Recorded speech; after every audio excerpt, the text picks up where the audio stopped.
Bem-vindos de volta ao nosso estudo no livro de Provérbios, e nós estamos ainda em Provérbios capítulo 4, versículos 10 até 13. Então vamos prosseguir e ler o nosso texto. Ouve, filho meu, e aceita as minhas palavras, e se te multiplicarão os anos de vida. No caminho da sabedoria te ensinei, e pelas veredas da retidão te fiz andar. Em andando por elas, não se embaraçarão os teus passos. Se correres, não tropeçarás. Retém a instrução e não a largues. Guarda-a, porque ela é a tua vida. Ok, bem, vamos ao Senhor em oração. E se lembrem, jovens, orem comigo. Orem para que o Senhor ajude vocês. Porque, você entende? Aqui há algo que eu quero que vocês vejam. Nós estamos em constante necessidade da ajuda do Senhor. Nós estamos em constante necessidade da sua graça. Não apenas você e eu, mas todos nós. Então, oramos. E vamos orar. Pai, eu agradeço ao Senhor por esta grande oportunidade, Senhor. Até mesmo que por vídeo, por estar com os jovens que estão ouvindo, e eu oro, Senhor, para que o Senhor os ajude os pais, para que eles conheçam o Senhor, para que eles cultivem um relacionamento mais profundo contigo, que eles tenham a tua graça como um troféu, que eles venham estar diante de ti naquele grande dia e ouvir bem, sejam bem-vindos, servos bons e fiéis, entre na alegria e no gozo do seu Senhor. Pai, me ajude agora a ensinar, a deixar claro essas grandes verdades, e ajudar aqueles que vão ouvir, não apenas ouvir, mas escutar e obedecer. Em nome de Jesus. Amém. Ok. Bem, na última lição, o que nós fizemos? Nós vimos as admoestações. E o que nós vimos? Ouve, que significa mais do que ouvir, significa obedecer, aceita, tomar ela como sua, pegar a sabedoria de Deus como sua, passar por isso e passar por isso, internalizar, tornar isso uma parte de você. E então também vem a admoestação, para a gente agarrar, segurar, não deixar ir. Eu posso dizer a vocês que quando você está em águas calmas é muito fácil segurar o barco, mas quando as ondas ficam bem grandes é muito difícil segurar. E vocês precisam entender algo, que existem pessoas neste mundo que estão constantemente tentando te roubar da sabedoria, te separar da sabedoria de Deus, da palavra. Então você precisa segurar. Então ela diz, não apenas segurar, mas não deixe ir. Não deixe ir. É fácil começar, mas é difícil terminar. É fácil começar com todos os tipos de zelo, mas perseverar até o fim, isso é extremamente difícil. Então, se lembrem, não apenas segurar, mas não deixe ir. Então, a palavra é guardar, a admoestação para guardar. E eu gostaria de adicionar aqui o que eu disse antes, é que quando você começa a estudar provérbios, salmos, a lei, especialmente o evangelho, não é simplesmente algo que você faz porque tem que fazer. É algo que você faz porque é prazeroso para você. Conhecer a salvação que vem de Deus. Conhecer a maneira como isso foi alcançado através da bênção do Salvador. Entender a sua vontade de viver na luz da cruz. Isso se torna um deleite. Então, não é apenas... eu tenho que estudar, mas eu quero estudar. Não é só, eu preciso internalizar isso, mas, como eu desejo internalizar tudo isso mais, para isso se tornar uma parte de mim, eu quero refletir isso. Agora, a partir daí, nós passamos a falar sobre a responsabilidade dos pais. E isso era para orientar vocês através do ensino. E em seguida, a outra que eles devem liderar por um exemplo. Mas agora, vamos olhar para o foco da responsabilidade dos filhos. Sim, os pais de vocês têm uma grande responsabilidade, mas quanto mais eles assumem a responsabilidade deles e levam a sério, maior será a responsabilidade de vocês para responder corretamente. Agora, então, eu só quero dar uma olhada por um momento. Agora volta de volta no capítulo 4, versículo 10. Ouve, filho meu, e aceita as minhas palavras. Versículo 13. Retém a instrução e não alargues. Então aqui nós temos um pai que está dando aulas para o seu filho, ele está dando instruções para o seu filho, ele está advertindo o seu filho. Agora, por causa dessa criança ter um pai desse tipo, essa criança tem uma grande responsabilidade de fazer isso. Bem, as coisas que encontramos no versículo 10 e versículo 13, para ouvir, aceitar, não deixar ir, segurar, guardar. Mas eu quero dar uma olhada em outra passagem. Efésios capítulo 6, versículo 1. Você diz, nós já olhamos isso. Sim, já olhamos, mas vamos olhar de novo. E vamos olhar muito mais durante este estudo. Efésios capítulo 6, versículo 1. Filhos, obedeça aos teus pais e ao Senhor, pois esta é a coisa certa. Outra maneira que poderíamos dizer são: crianças, obedeçam seus pais no Senhor, porque esta é a vontade de Deus. Agora, de novo, sempre que eu digo algo assim, eu tive jovens assim que, nem sempre, mas muitas vezes me disseram, bem, e se o meu pai me pedir para roubar um banco? E eu sempre vou dizer, quando foi a última vez que seu pai te pediu para você roubar um banco? Nós estamos sempre dando desculpas extremas a fim de evitar a obediência aos comandos simples. Agora eu quero dizer algo aqui que é muito, muito importante. Quando diz que os filhos devem obedecer aos pais, não é para homenagear os adultos. Isso está no contexto de um relacionamento normal. Há pais que exigem que seus filhos façam coisas muito erradas e elas não devem fazer. Essas coisas que são contra as coisas das Escrituras, que são contra a lei, coisas que são contra a natureza, coisas que são prejudiciais. E se você está nesse tipo de situação, você precisa falar com alguém. Então, quando a Bíblia diz para obedecer aos seus pais, ela fala sobre o contexto de uma família normal, com pais que não são perfeitos, mas que são sábios e que amam os seus filhos. Agora, neste contexto, em Provérbios 4, já dissemos que nós temos pais que procuram instruir os seus filhos na sabedoria e ser um exemplo para eles. Isso significa, você está em uma família como essa, é uma grande bênção, mas também é uma grande responsabilidade. Quantos filhos moram em casas onde não há Bíblia, não há Cristo, não há o ensino? E se você é um jovem que talvez o seu pai e a sua mãe te ensinam a Bíblia, ou talvez seja simplesmente seu pai, ou talvez você esteja sozinho com sua mãe, mas ela está tentando te ensinar a palavra de Deus, ela está tentando ordenar a casa dela de acordo com as Escrituras. Então você tem uma grande responsabilidade, uma grande administração, mais do que alguém que nasceu em uma família onde não há Bíblia. Eu quero que você procure por apenas um momento para ler o capítulo 12 de Lucas, versículo 47 até o 48.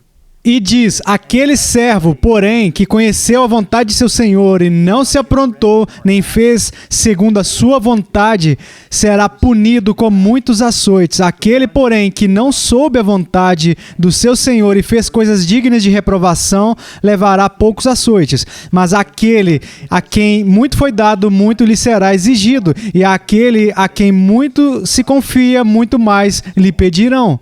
Agora, isso não está aprovando a escravidão e nem está aprovando açoites, espancamentos. O ponto é simplesmente este.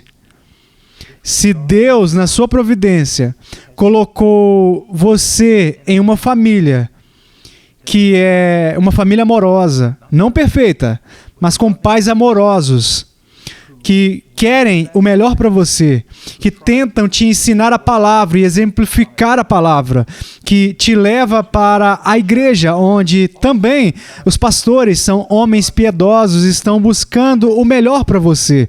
Então, você tem a responsabilidade de responder a isso, para buscar obedecer às Escrituras e para honrar o Senhor. E isso é muito, muito importante. Na verdade, apenas para compartilhar uma nota pessoal, esta é uma das coisas que... Esse é um dos versos que eu usei e que Deus usou para dirigir e moldar a minha vida. Sabe, jovens, eu viajo ao redor do mundo. Ásia, África... Em quase todos os lugares. América do Sul, América do Norte, Europa, Eurásia. E eu percebi algo que eu recebi muito. Por exemplo, eu consegui concluir o ensino fundamental, o ensino médio, uma faculdade, eu tenho um mestrado. E há muitos homens que são muito mais dignos do que eu, que estão no ministério ao redor do mundo, que nem mesmo são capazes de ter o ensino fundamental. Então, a minha biblioteca, por exemplo, todos os grandes e maravilhosos livros eu tenho. Comentários, dicionários bíblicos, obras gregas, hebraicas. E então eu conheço homens que não têm quase nada. Na verdade, essa é uma das razões pelas quais existe a Hot Cry, para ajudar aqueles homens. Então, eu percebo que, sabe, eu estou cercado, na minha vida, eu estou cercado por homens piedosos, pessoas piedosas que me encorajam, a minha igreja local, todos os irmãos e irmãs que estão lá, os pastores, os anciãos, os diáconos. E eu percebo como eu sou afortunado quando há cristãos sozinhos em uma cela, por exemplo, em algum lugar, numa prisão, por amor a Cristo, sem comunhão, sem Bíblia. E não que isso me manipule, isso não me faz me sentir culpado, mas faz eu enfatizar e colocar em primeiro plano a minha responsabilidade. Eu recebi muito. Então, eu preciso procurar fazer muito com a minha vida. Isso é o que eu sempre dizia aos meus meninos quando eles estavam crescendo, que se nós formos ricos e formos comparados a 90% do mundo, realmente, mesmo se você viver em uma casa modesta, em um carro modesto, tiver um carro modesto, e você não sai muito de férias, as suas roupas vêm lá do Walmart, você ainda é muito rico em comparação com o restante do mundo. Agora, eu sempre diria que se somos ricos, é para ajudar aqueles que não são. Se temos uma mente boa e recebemos uma educação boa, é para ajudar aqueles que talvez não têm. Se somos fortes, é para ajudar os fracos. Se nós temos Bíblias, é para ajudar aqueles que não têm nenhuma. Vocês entendem? Isso continua indefinidamente. A quem muito é dado, muito é exigido. E jovens, deixa eu parar aqui por um momento. Talvez quando vocês me ouviram dizer que vocês estão pensando assim, bem, ele está falando apenas sobre as coisas espirituais. Não, eu estou falando de todas as coisas, estou falando sobre tudo. Você sabe que tem crianças que trabalham 12, 14 horas por dia só para comer? Você provavelmente não precisa. Então, o que você está fazendo com o seu tempo? O que você está fazendo com os recursos que você tem?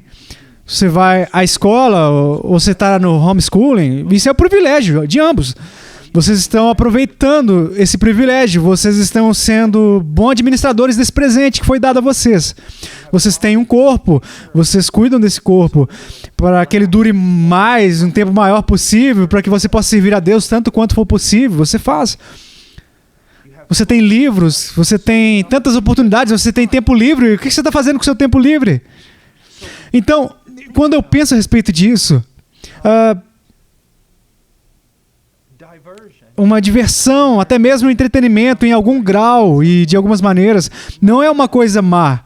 Não é uma coisa ruim relaxar, não é uma coisa ruim curtir e rir e todo tipo de coisas. Mas nunca se esqueça que você tem algo para administrar. Até mesmo aquilo que foi dado a você é para você administrar. Então vamos dar uma olhada nisso por um momento. Eu sei que nós estamos saindo do caminho, mas eu estou aqui porque eu quero ajudar vocês, assim como eu tentei ajudar os meus filhos. Vamos olhar por um momento. Você está crescendo espiritualmente? Essa é a coisa número 1.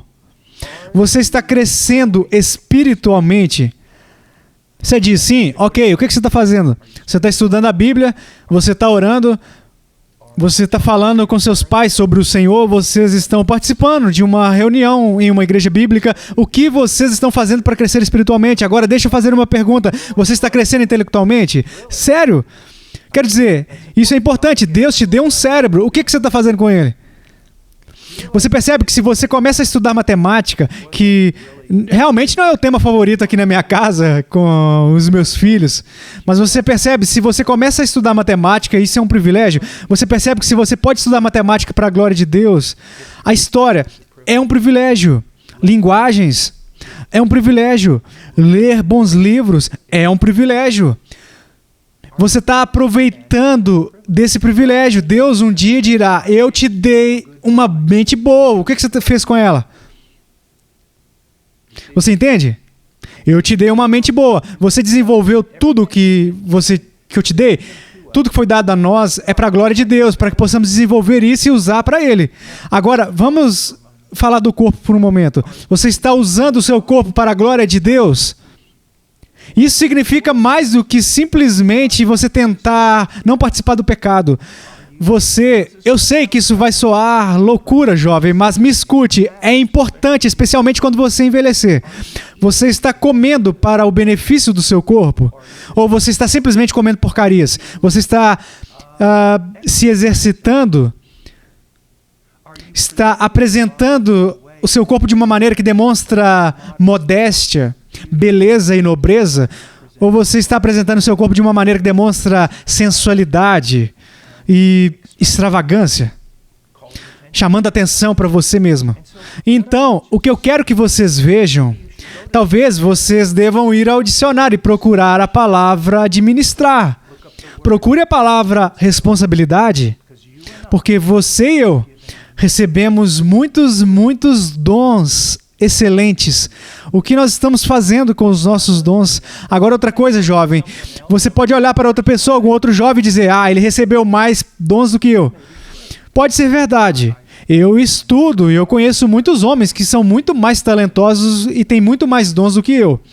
Mas veja que esse não é o ponto. Eu não vou ser julgado pelos dons de outra pessoa, vou ser julgado pelos meus próprios dons.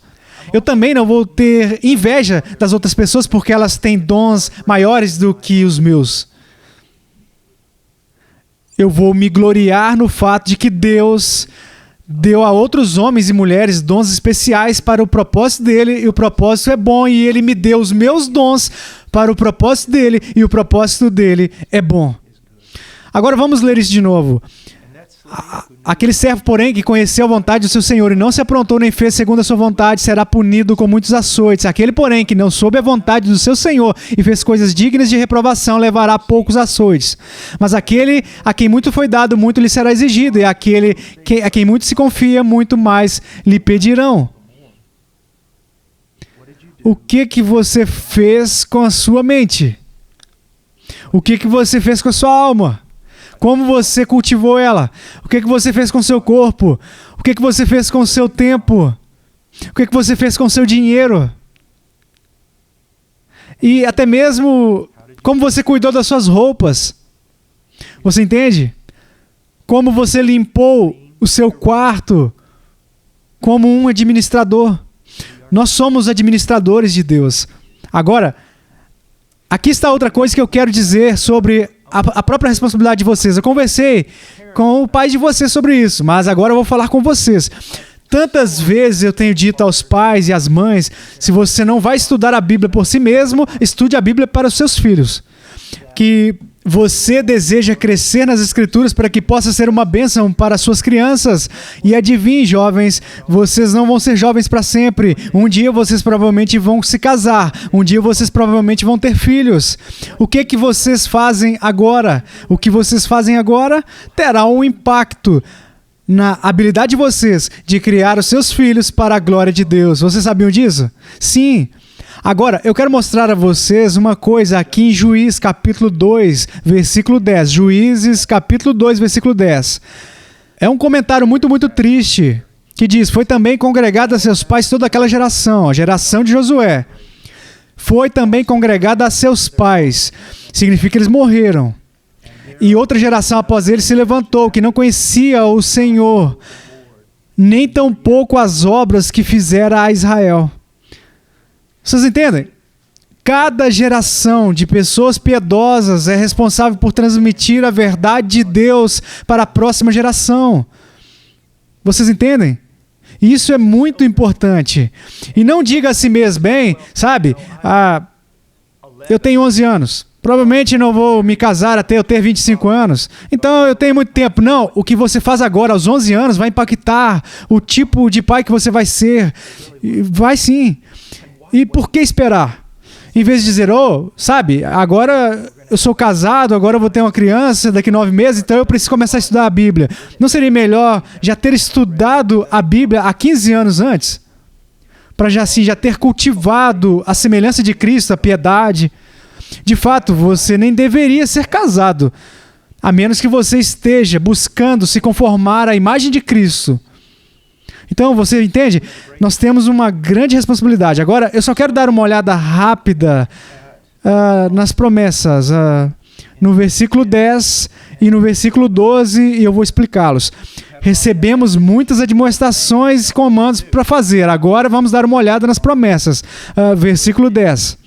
Diz, ouve, filho meu, e aceita as minhas palavras, e se multiplicarão os anos de vida. Versículo 12. Em andando por elas, não se embaraçarão os teus passos. Se correres, não tropeçarás.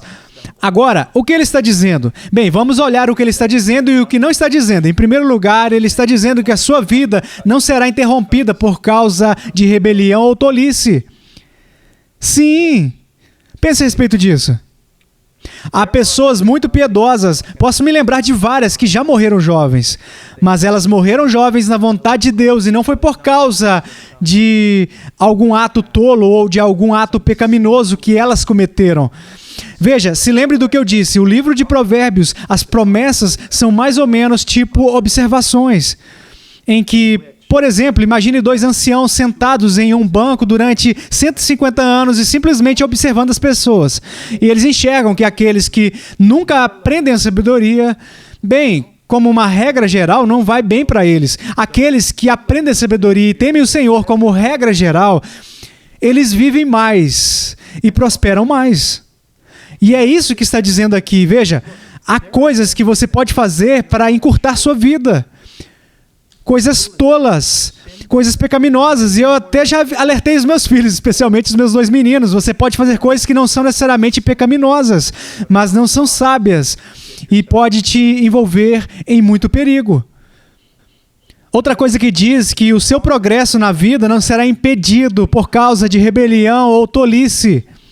Sabe, eu já conversei com pessoas que dão emprego a outras pessoas e antes de dar o emprego, eles entrevistam, eles escutam, eles vigiam, eles olham as credenciais e se eles enxergam que essa pessoa não é sábia ou que essa pessoa é imoral, nós não vamos contratar ela. Então, o que eu quero que vocês vejam é que a sabedoria, a piedade, a nobreza, isso permite que, pelo menos que a sua vida seja um solo que cultiva, que a sua vida possa prosperar.